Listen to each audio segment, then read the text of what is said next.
is Vanessa from VERVEGIRL Online, and I'm here with Pat and Rob from Stereos. Hey guys, Hey. Hey. how's it going? Great. So you guys have a new album coming out, releasing tomorrow actually. Yes. And the name of the album is? Uncontrollable. And can you tell me why Uncontrollable? Why this name? You know what? Honestly, I think it just fits our life really well. I mean, we are a couple wild guys from Alberta, and we can't be tamed. Yeah, we're like wild horses. Yes, we are like wild horses. And it kind of like summed up the band really well too. It was like, over the last year we've seen a lot and done a lot, and we have a lot of lovers and a lot of haters, and it was kind of our way of saying like we're back, and it's it's gonna happen whether you like it or not. I think. Forced. And so can you tell me what your inspiration for sounds, or like some new sounds that are on this album compared to your last one? Well, I'm huge into the Euro dance and like house music thing. So I mean, I pretty much whenever we're on tour, like it's all I ever play in the van. So I kind of drilled into their heads, and we went to a lot of clubs and kind of realized that we love that whole club scene, and we love dance music and stuff like that. So there's definitely like a bigger dance presence on it. Mm-hmm. And want to elaborate, sir? Yeah, no, I agree 100%. It was like we just wanted a really club-influenced album, and just to put it on top of like the regular, it's still a Stereos record, still pop. It's just as catchy, but there's definitely more of an upbeat club vibe to it. Favorite songs on the album for either of you?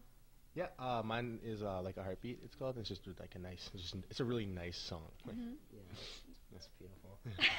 Mine's called Feel It, and I like it the most because it sounds better than the other ones, I think. That's a really good point. That's a good reason. That's a good reason to like it. So how have your journeys and your experiences helped you make your mark today, like as a band and individually as well? Wow. I mean, I think, well, personally, I mean, the grind we went through to get where we were was huge. I mean, that definitely reflected on our characters. Like, I mean, it helped us build our character. And I think since Stereos took off, it's been like we've accomplished so many things that we never thought we'd do. So, I mean, it's humbling in a way. I don't know. That's a tough question. That's a good question, though. Really good. Sir? Yeah, I mean, it's the same thing. I think everything you go through, you kind of bring with you. And so over the last year, we've been able to do a lot of things that, we've wanted to for years and years. And we've also run into, like, there's always new, like, obstacles to get over. And so that always comes out in our music and in our attitudes. And that's where we're at right now, for sure. Okay, so Pat, I'm going to start with you first. How did you know that music was going to be your career? When did you decide this?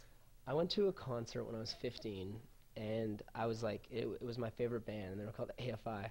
And at that point, I was like really into skateboarding, but I wasn't very good. And I liked this band, but then I went and saw them live, and it just changed everything. And I just knew I wanted to be a lead singer. And I was always like making my own melodies over songs I listened to anyways. And my mom was like, well, you need to write songs, you need to be in a band. So since I was like 15, it was all I ever wanted to do. And Rob, how did you know that you wanted to pursue your instruments and become a part of a band, or did you want to do it like as part of an orchestra, or how did you decide this? I played like a lot of sports growing up, and I was like really really into hockey. And my dad played guitar, and he showed me how to play guitar, and I was kind of always divided between both of them. But then literally like same thing as Pat, like I was crazy about like a certain amount of bands, and like I would have more fun after hockey practice working on guitar stuff, and that was kind of like the last straw for me. I was like, this is what I have to do. Excellent. And so how do you guys maintain your creativity? I know you guys are on the road a lot, and so what are your muses?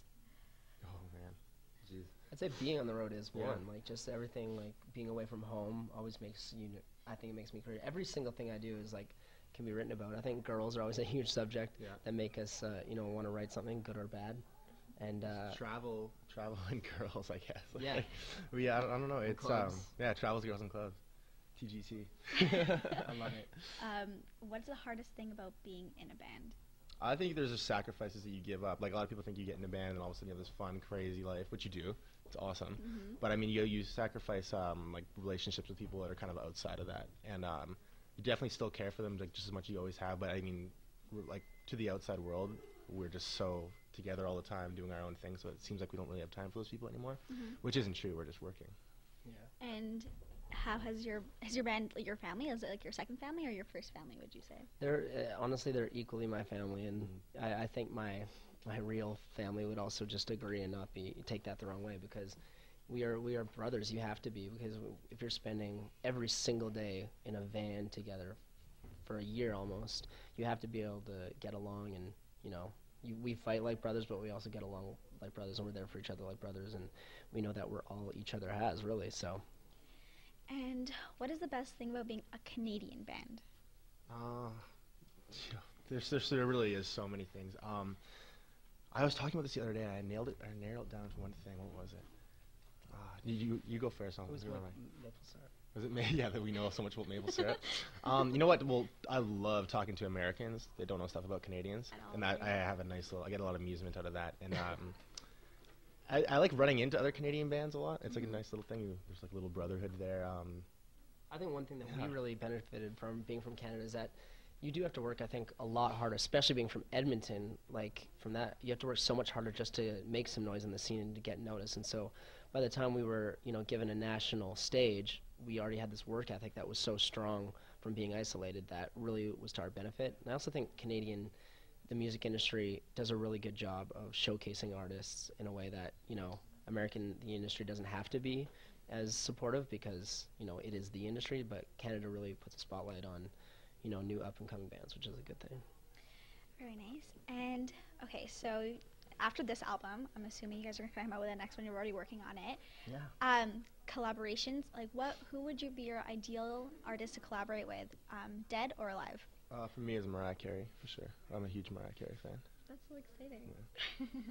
I'd say The Dream. Not a lot of people know about The Dream, but he's like the best songwriter, and his solo stuff is awesome too. And he writes a lot of Bieber stuff, which is obviously undeniably good. And Mariah Carey, he wrote a lot of her hits as well. So I'd say The Dream. Okay. Well, thank you so much for being here. Thank you for having us. And enjoy the rest of your stay in Toronto. Enjoy the rest of your stay.